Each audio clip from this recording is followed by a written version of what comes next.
আল্লাহর দেওয়া হাদিয়া 5 ওয়াক্ত নামাজ ঠিকভাবে আদায় করে। নবীজি 1 নাম্বার হাদিয়া আনলেন 5 ওয়াক্তের নামাজ। বলেন মেরাজের শিক্ষা হলো 5 ওয়াক্ত নামাজ। 1 নাম্বার হাদিয়া 5 ওয়াক্ত নামাজ।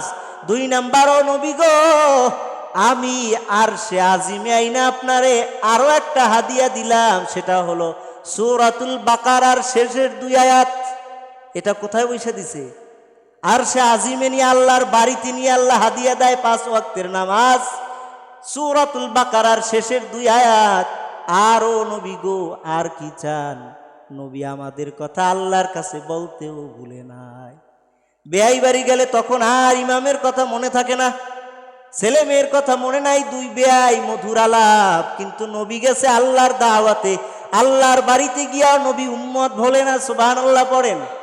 কয় শুধু এখানেই খান্ত না, না আমার উম্মতের আরো বড় একটা বিষয় আপনি নিয়ে যান।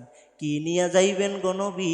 কয় উম্মতের জন্য আমি আল্লাহ খুশি হইয়া বইলা দিলাম আপনার উম্মতদের জন্য তারা যখন গুনাহ করবে আল্লাহর কাছে আইসা আস্তাগফিরুল্লাহ বলবে, আল্লাহ তাআলা সাথে সাথে সাথে সাথে বান্দাকে ক্ষমা কইরা দিবি। তাহলে 3 পুরস্কার। 1 নাম্বার 5 ওয়াক্তের নামাজ, 2 নাম্বার সূরাতুল বাকারার শেষের 2 আয়াত, 3 নাম্বার বান্দার জন্য আনলিমিটেড ক্ষমা। পাইছেননি? আল্লাহ আমাদের জন্য পাঠাইছে কি? এখন যে আল্লাহর বান্দা আল্লাহর দেওয়া উপহার গ্রহণ করে না, সে আল্লাহর বান্দা হওয়ার যোগ্যতা রাখে না। বুঝেন নাই কথা? আল্লাহর দেওয়া শ্রেষ্ঠ